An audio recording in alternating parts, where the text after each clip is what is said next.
And when you think about what Vladimir Putin wants, what his sort of long-term goals are, a lot of people are talking about the fact that he is looking for a new geopolitical order in which Russia is equal to the EU, in which Russia is equal to the United States in terms of might and power.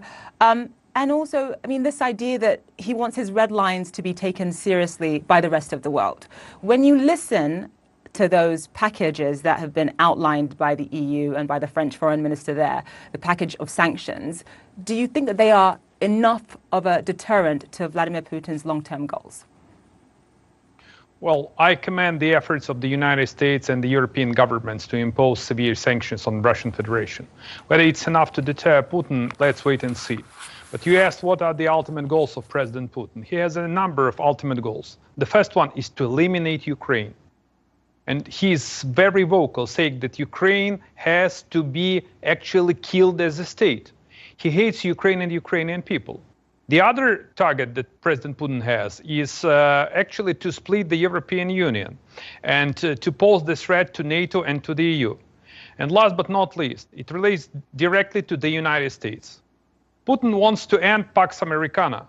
He wants actually to open a new authoritarian page in the global history. So we are living in a very dark times, and the only solution how to deter Putin is to be on the same page and to stay united and not to surrender. And the decision of the EU and the US to impose sanctions, at least this is a very good sign that we are together and that we are united and that there is no daylight.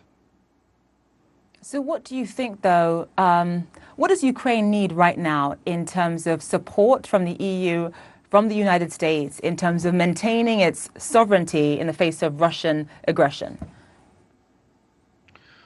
Well, a very strong response. Everyone has to speak in one voice. We need to close our ranks. Ukraine desperately needs lethal defensive weapon. I want to reiterate once again, defensive weapon, because we are defending our homeland. That's not Ukraine who invaded Russia. That's Russians and personally President Putin who invaded and ordered to actually made an incursion into my homeland, into our home. And his aim is to kill Ukrainians. Could you imagine? In this century, we are deliberating over the possibility of the world war in Europe. That's not the dark times. That's unbelievable.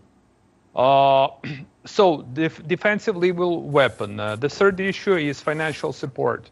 Because on the other hand, what Putin is doing, he is actually undermining Ukrainian economy and the Ukrainian energy and financial system. Cyber attacks, which he already launched a number of times, not only against Ukraine, but even against the United States. So we need a support from your cyber task forces to help Ukrainians to tackle all these cyber attacks. And I have to go back again, that this is not just about Ukraine. For us, for Ukrainians, this is an existential issue. Whether we survive or he is to eliminate Ukraine as a state. I believe, I strongly believe that we will survive. We survived in 2014. But this is the same crisis for the free world. He actually wants to take over the free world. He wants to rewrite the global history. So he believes that he is a messiah. And this is very, very dangerous because he isn't the messiah. He's an international criminal. You've painted a very dire, frightening picture in terms of what the threats that Ukraine is facing right now. When you think about your president, President Zelensky, and the experience that he has, he's only been in office for 2.5 years or so, since 2019. Obviously, he was a former comedian. He doesn't really have enough political experience, a lot of people say. I'm wondering, though, does he have a strong enough team in place, do you think? You're there based in Kyiv. Does he have a strong enough team in place to advise him during this time of crisis for your country? You know, here is the thing. I don't want to criticize personally Zelensky in these complicated and challenging times. But I believe that Zelensky has urgently to build up a very strong professional and patriotic team, which is to fight for Ukraine. In terms of the picture I gave you, I would be happy to provide you with a very optimistic and rosy picture. But that's not true. That's important to tell the truth. And that's what the Americans did, and the US president did, and the entire European did. it's better to know and to tell the truth rather than to give any kind of rosy and unrealistic prognosis. Once again, in 2014, we survived. We never had this kind of support from the Western world. This is for the first time in our history when you stand by the Ukrainian people. It's in your and our joint interest to defend democracy, freedom, and human liberties, and actually the right of human being to live in our home and in our country. We have to defend this.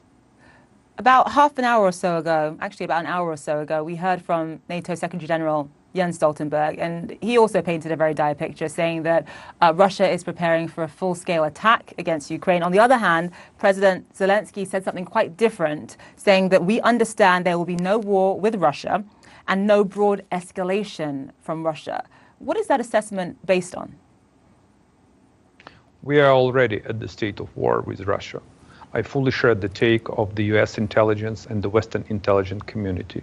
And I do believe that, and we actually already got the evidences of everything that was said by the United States president. Even when the president of the US announced that the suggested date of incursion is the 16th of February, they already were prepared for this incursion. Because there were pre-recorded videos of these so-called leaders of these self-proclaimed republics, and they were deliberately and exactly recorded on the 16th of February. So it means that the global community, I mean the Western intelligence, is very confident, and the Western intelligence provide real facts, what is really happening on the ground. Mm-hmm. So this threat is very, very real. And actually, Putin already not just acknowledged it, but Putin already ordered an invasion, moving his troops to Donetsk and Lugansk, which is the sovereign territory of Ukraine. It is right now on the way.